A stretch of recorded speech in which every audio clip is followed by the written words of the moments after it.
अस्सलाम वालेकुम, my name is Abdul Kadir and you are watching Symmetrics Fitness. और आज का हमारा जो टॉपिक है वो है basics of nutrition.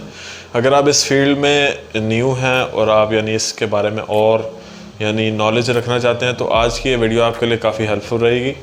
So in today's video will discuss about the basics of nutrition.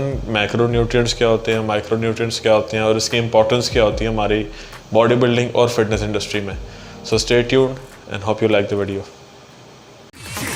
Didn't even get to cross.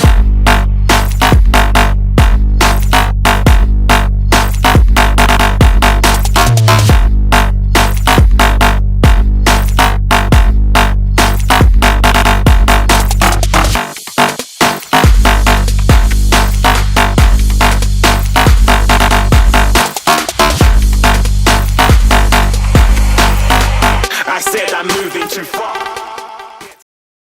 अच्छा, तो अब हम लोग बेसिक न्यूट्रिशन के बारे में बात करते हैं कि बेसिक न्यूट्रिशन होती क्या है। बेसिक न्यूट्रिशन में तमाम वो नॉलेज आता है जिसके जो फूड के रिलेटेड होता है और आपकी बॉडी में उसका क्या असर होता है उस फूड का और किस वजह से असर होता है, ये सारा बेसिक न्यूट्रिशन में आता है।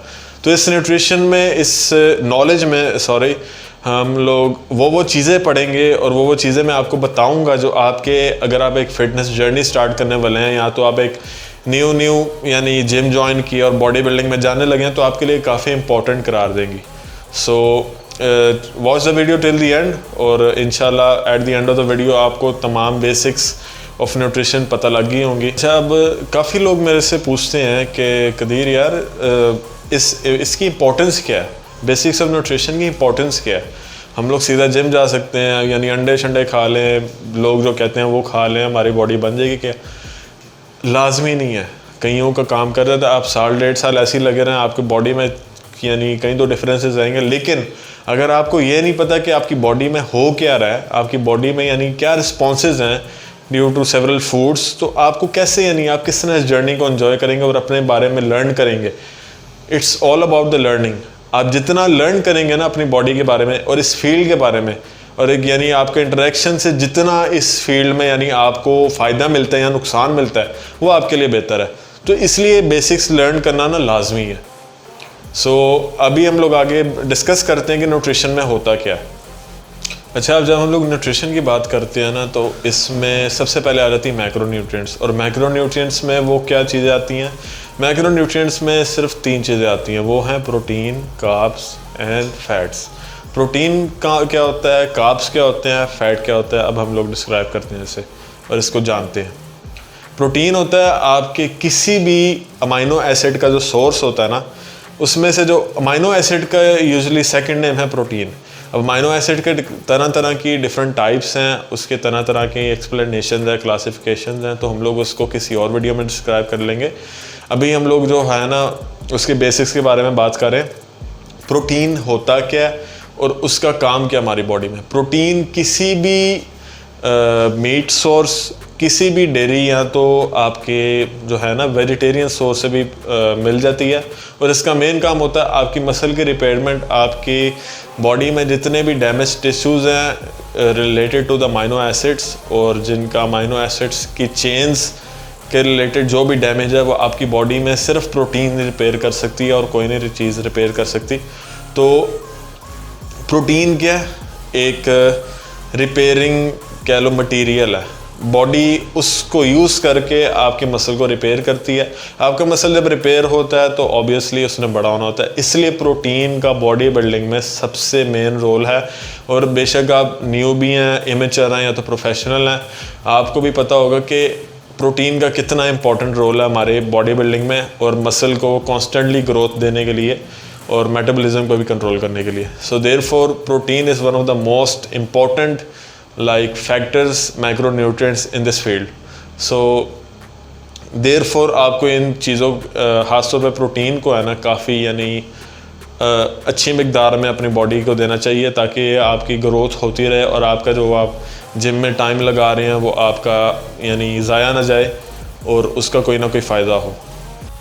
अच्छा, अब सेकंड में आता है कि कार्ब्स क्या होते हैं। कार्ब्स हमारे किसी भी स्टार्ची या ग्लूटेन सोर्स से प्रोवाइड होते हैं हमारी बॉडी को, जिसमें हमारा राइस, लेंटिल्स, आपकी गंदम आ जाती है, वीट जिसे कहते हैं हम लोग, आपकी यानी तरह तरह की आपकी शुगर जो है वो भी एक सबसे यानी मेन सोर्स है कार्ब का, और वो एक डायरेक्ट फॉर्म है जिसे हम लोग कहते हैं ग्लूकोज, जो कि हमारी बॉडी में एनर्जी प्रोवाइड करती है। अब कार्ब्स की इंपॉर्टेंस क्या बॉडी में? कार्ब हमारी बॉडी में एज ए एनर्जी प्रोवाइडर काम करती है। जिस तरह कह लें कि अगर एक कोल का पावर प्लांट है तो उसमें कोल जिस तरह काम कर रहा है, पेट्रोल जिस तरह गाड़ी में काम कर रही है, उसी तरह ग्लूकोज हमारी बॉडी में एज ए पावर काम कर रही है। अब ग्लूकोज की जो यानी बॉडी में एज अ यानी बॉडी बिल्डिंग में हमारा इसका क्या यानी एप्लीकेशन है, आपकी मसल को जो पावर प्रोवाइड होती है ना, डायरेक्ट सोर्स जो होता है हमारा वो ग्लूकोज का होता है, जो कि आगे चंद केमिकल रिएक्शन से एटीपी क्रिएट करता है और एटीपी हमारी मसल मूवमेंट में काम देती है। अगर हमारे ग्लूकोज इनसफिशिएंट हो बॉडी में और बॉडी इसको सही मेटाबोलाइज ना कर रही हो हमारे कार्बोहाइड्रेट्स को, क्योंकि कार्बोहाइड्रेट्स हमारे डाइजेस्ट हो के ग्लूकोज बनते हैं, और ग्लूकोज जो होती है ना हमारे मसल में एज अ ग्लाइकोजन स्टोर होती है, और ग्लाइकोजन एक तरह की हमारी एनर्जी सोर्स है फॉर मसल्स। तो इसलिए जो कार्ब का है ना, हमारा कार्ब का मेन काम ही यही है कि वो आपकी बॉडी को एनर्जी प्रोवाइड करती है। इसलिए you should take them like यानी मीडियम से हाई अमाउंट में होते हैं, depending upon what's your goal. अच्छा, अब हमारे पास प्रोटीन तो होगी हैं, कार्ब्स भी होगी हैं, इसकी इंपॉर्टेंस भी बता दी। अब नंबर 3 में हमारा आता है फैट। फैट एक तरह की कह लो कि एनर्जी सोर्स ही हमारे बॉडी के लिए, लेकिन इसका काम मेनली हमारा यानी एनर्जी का नहीं है। ये एनर्जी एंड स्टेज पे देती है जब कार्ब्स हमारे जिस्म से डिप्लीट हो गए होते हैं और कार्ब्स हमारे यहाँ तो हमारे जिस्म में प्रोवाइड नहीं हो रहे होते, फिर जाके हमारी बॉडी एज फैट को या तो बर्न करने लग जाती है। हमारा जो स्टोर होया होता है, हमारा जो कह लो कि यहाँ बॉडी में स्टोर होता है जगह जगह, और इसका जो मेन काम है हमारा, यूजुअली आपको पता हो ना हो, हमारी बॉडी में like almost every tissue, every cell, यानी उसमें कहीं ना कहीं ट्रेसेस हैं फैट के, और इसको मेंटेन करने के लिए हमारी बॉडी को फैट काफ़ी हद तक चाहिए होता है। इतना भी नहीं कि हम लोग यानी कह लो कि मेन सोर्स ही हमारी डाइट का फ़ैट बन जाए, लेकिन मिनिमल अमाउंट होती है कि जिसमें हेल्दी फैट्स आ जाते हैं, जिस तरह ओमेगा 3 फैटी एसिड्स होते हैं, और यानी ऑलिव ऑयल हो गया, और तरह तरह की इस तरह की ऑयल्स और हेल्दी ऑयल्स होते हैं। ना कि हम लोग जो ऐसे ऑयल्स यूज़ करें जिससे हमारी बॉडी में इन्फ्लेमेशन होती है, जिस तरह वेजिटेबल ऑयल हो गया, कैनोला ऑयल हो गया, इस तरह के तरह तरह के ऑयल होते हैं, सिंथेटिक ऑयल्स जो होते हैं, वो हमारी बॉडी को नुकसान पहुँचाते हैं। ऑयल आई मीन फैट का जो मेन काम है उसका हमारा बॉडी में मेटाबॉलिज्म जो होता है उसको एक तरह का लेवल रखता है, और हमारे हार्मोन्स को मेन जो काम है ना, इसका हार्मोन्स को हमारे बैलेंस रखता है। इसका मेन काम कह लो कि हार्मोन्स का, ना कि इतना मेटाबॉलिज्म का है। मेटाबॉलिज्म में चंद हद तक जब हार्मोन्स आपके कंट्रोल नहीं रहेंगे तो आपके मेटाबॉलिज्म पे भी वो असर करेंगे। देयरफॉर फैट का कहीं रोल प्ले होता है हमारे मेटाबॉलिज्म में भी। So therefore fat is not our enemy, we just have to like moderately take it. उसको यानी दे के खाना पड़ता है, ये नहीं कि हम ज़्यादा खा लें, क्योंकि फैट में as compare to protein and carbohydrates double calories होती हैं। अगर प्रोटीन में 4 कैलोरीज हैं, कार्ब्स में 4 कैलोरीज हैं, तो फैट में हमारे 8 से 9 कैलोरीज होती हैं। So therefore take it moderately. अच्छा, और लास्ट जो बोनस पॉइंट है जो मैं आपके साथ शेयर करने जा रहा हूँ वो है माइक्रो न्यूट्रिएंट्स, जो कि अक्सर लोग नहीं डिस्कस करते बेसिक्स न्यूट्रिशन में। माइक्रो न्यूट्रिएंट्स में क्या आते हैं? हमारे मिनरल्स आते हैं, हमारे जो कह लो कि वाइटामिन आते हैं, इस तरह की तरह मल्टी वाइटामिन में आपने तो कभी देखा होगा, अगर लेबल आप पढ़ें तो उसमें जो भी चीज़ें आ रही हैं ना, जो भी लिखे हुए मिनरल्स लिखे हुए हैं, वाइटामिन लिखे हुए हैं, कहीं अमाइनो एसिड्स भी लिखे होते हैं, यानी ये छोटे छोटे ट्रेसेस में जो हमारी बॉडी में पाए जाते हैं ना, ये होते हैं माइक्रो न्यूट्रिएंट्स। और इनका क्या काम क्या होता है? हमारी सारी बॉडी के फंक्शंस को संभालना। हमारी आइज़ जिस तरह काम कर रही हैं, हमारे लिवर, हमारा जितने भी ऑर्गन्स हैं, इनको इन वाइटामिन वगैरह की चंद हद तक ज़रूरत होती है प्रॉपर फंक्शनिंग के लिए।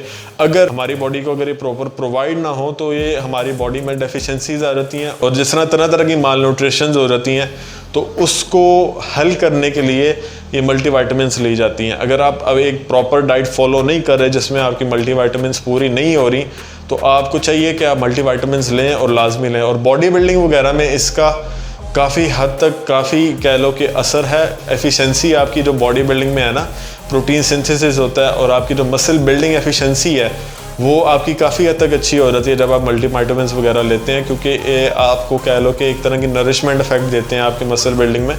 सो देयरफॉर माइक्रो न्यूट्रिएंट्स को भी यानी देखना चाहिए, ना कि इसको इग्नोर करना चाहिए। हमारे पाकिस्तान में, इंडिया वगैरह जो एशिया के हमारे जो कॉन्टिनेंट है, यहाँ पे माइक्रो न्यूट्रिएंट्स को इतना नहीं देखा जाता। मैक्रो में ही सारे होते हैं कि मैक्रो से पूरा हो जाएगा, लेकिन माइक्रो में चंद चीज़ें रह जाती हैं, जिसकी वजह से हमारी बॉडी में कहीं ना कहीं वीकनेस आ जाती है, कोई इंजरी हो जाती है।